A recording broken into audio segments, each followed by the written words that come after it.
Okay, we have Coach Kiffin, and he will open with some remarks. Okay, thanks for coming. So I don't know if they see. Do they see the last conference in here? Yes. Oh, okay.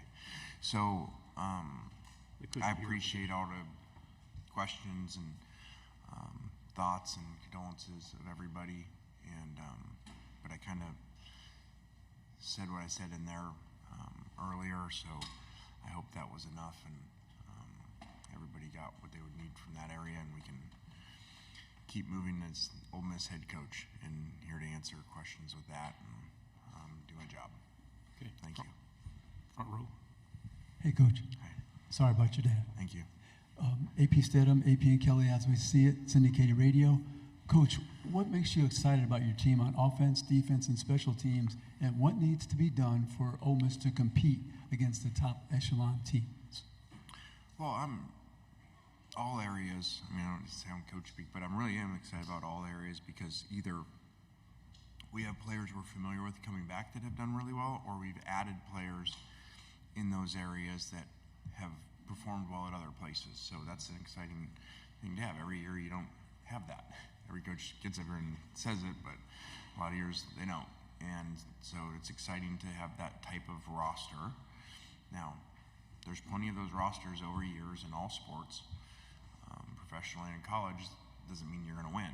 Doesn't mean you're going to have, an elite team. There's a lot of work to do with that, but I'm excited, as I said in there, about, we added length, and that was an issue in some matchups really over the last few years, in my opinion.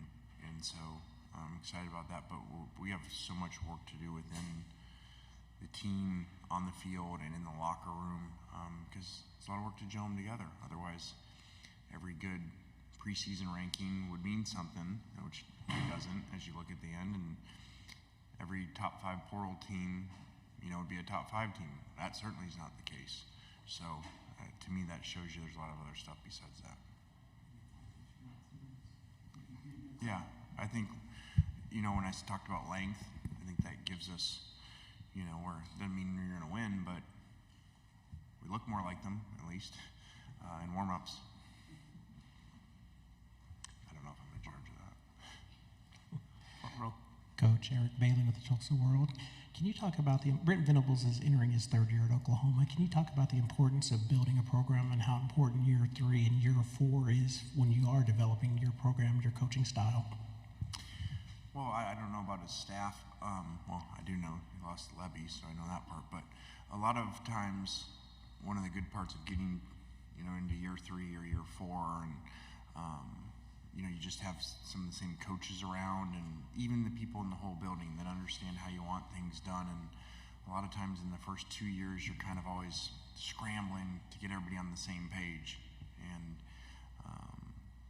so I think as that goes, that helps in that, and it certainly helps if your coaches happen to stay around. I think that, I don't know this, I should, but I feel like this is the first year we've actually had all 3 coordinators returning for a second season. So that helps. On the aisle, and then pass it back. Hey, Coach Bob Ballou, CBS Austin. I know you just spoke to the Texas roster a little bit, what Sark's building. What's impressed you about what he's built as they head into the SEC, but also maybe for Sark specific, what makes him so unique in this business? I think that Sark has really good balance, and I guess maybe in the video game things, since I keep hearing about the video game, like as you rank different areas and stuff, and some coaches are, you'd put these numbers by them, 99, whatever, in these certain areas, they might have lower numbers in these. I think he has really good balance where if you looked at him as a coach, like you do kind of teams, if that makes sense, like there's no weakness. I think he has really good player relations. I think he hires really well and evaluates coaches in that process really well, and he recruits great. So, and he's really innovative offensively. So I would say when I look at him, he has really great balance. Second row. Lane, Ralph Russo from AP. With the new rules regarding coaching staffs, and all that's gone into over the years, resources in coaching staffs and staffs in general getting bigger, and now analysts and things along those lines. Now you have to allocate some money to players. How do you, I'm sure you're going to have a conversation with your AD about this, but how do you balance that? Are you thinking more along the lines of like, well, maybe we don't have to spend as much on that analyst because if it's coming out of the player pool? Is that something that's going to have to go into your thinking? Yeah, it's going to. That hasn't happened yet. So there's going to be a lot of that. You're going to have to put a lot of thought into that. To me, that's just like when the portal started, or more portal windows, and then multiple transfers. Like, I think we've done a good job of putting a lot of thought into how we do things in different areas, and that'll be one. And I think one of the things we've done well is we say don't think outside the box, create a new box. And I think we've done that in some areas, whether it's been over the years offensively and with the portal. So I just think we'll take all that in, and we certainly won't just do what seems to be the good thing. We'll really figure it out and research, and there's not really analytics on that yet, but I can tell you my analytics in my head will tell me that if you got a budget and you've got to, like, if this is the pot, which I don't know that it necessarily is, because you still got a lot of work to do, is our collective still alive and our donors still alive outside of that. But if it really was like true salary cap that you said is a salary cap for players and coaches, which would be unique because professional sports obviously just the players, I can tell you my first reaction would be move to the players. And that's not to be nice because I'm a player's coach. That's because the players matter more than the coaches, and more analysts and more outside linebacker coaches and slot receiver coaches and all these names that people come up with and stuff. I'm the first to tell you you can have these great schemes and draw all this stuff, but players matter. Second row. Coach, in the big room, you talked about losing some rivalries and with this new system. And obviously, you've gained a reputation of being fun to follow on social media. There seemed to be some back and forth last year with some of your tweets towards Auburn, where there was Bruce Pearl losing a basketball game, or Hugh Freeze and the Derek Nix situation. I'm just wondering if that's just good-natured rivalry, if there's an underlying issue there that maybe we don't know about. No, I think that's just me being me, and I kind of always thought, not that I'm right, because most people don't do this, that Twitter, you just be yourself. Like, I don't do much coach speak, but I certainly don't on Twitter. And so, like, I was always like, it'd be kind of cool to just be a normal fan and be able to say this and retweet this if you see it, and not really overthink, well, if I retweet this, you're going to think this, and you're going to think this, and you're going to think this, and then, well, my donor's going to think this, well, then that future AD is going to think that, which is a lot of the way coaches think. And I just don't do that. So, I'll say this since you mentioned Hugh. I really am appreciative of a message he sent me that was really meaningful in the last few days. That was really, really neat. So I'm very grateful for that. Second row. Hey, Lane, Brett McMurphy with Action Network. I have a two-parter, so I'll just ask one at a time. What kind of impact did it have on your life and your career when Nick Saban brought you to Alabama? Wow,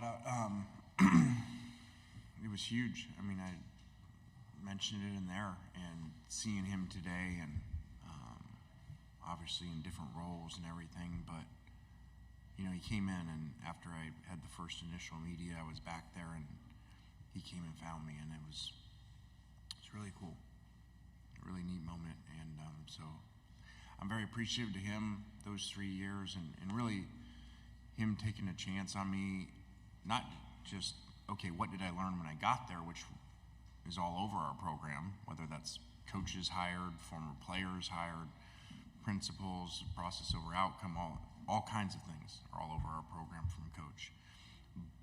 but the opportunity that he gave me to come there, when I feel like a lot of people wouldn't, because it was controversial. And I give him credit. I've always said this about him, for an old school coach, he is always, which is why to me he was so good for so long in all this movement of college football, because most kind of old school coaches didn't evolve and they weren't willing to change. They weren't willing to take risk, you know, and I think he did that with me, and did that with offensive structure and change. And many defensive coaches that are old school that did as long as he did that would say, I'm going to go change offense. I can't stand this RPO and eventual tempo stuff. Like, I can't stand this because it's so hard to deal with. You would think most coaches would be like, okay, I want that, and I'm going to go do that. They rarely didn't. And as you study over time, that's why a lot of them didn't succeed, because of that. And he's always evolved, and even though in a lot of ways he's conservative and old school, he evolves and takes risks. With Coach Saban now retired, you mentioned he took a chance. Do you think there are other coaches now that will take chances on some guys, maybe that other people might not want to take a chance? And who are those guys, do you think? I do think that what Coach did with a lot of coaches in taking, you know, fired head coaches, you know, or maybe they had an off-field issue, some of them, you know, and taking them, and I was fortunate to be a coordinator. A lot of those times they've been analyst roles over the years, to kind of get them back in.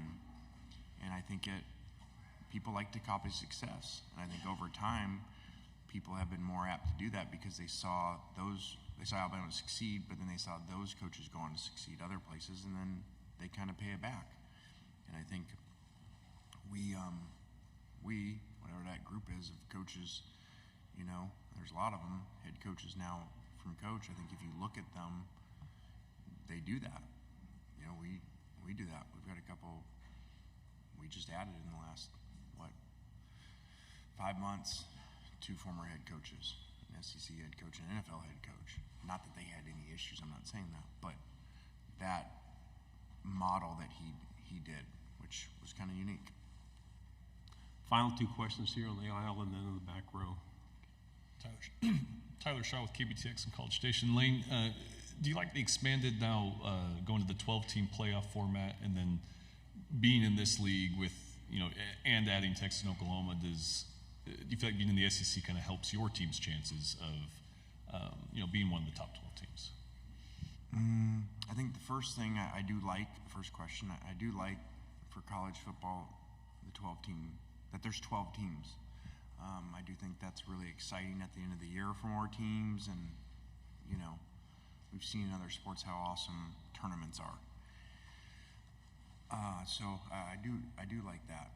I don't know necessarily, and I think it would take a couple years to find out, does adding the 2 teams to the SEC and making the super conference like it did mean that you're going to be more apt to get in, especially for those teams? I don't know that.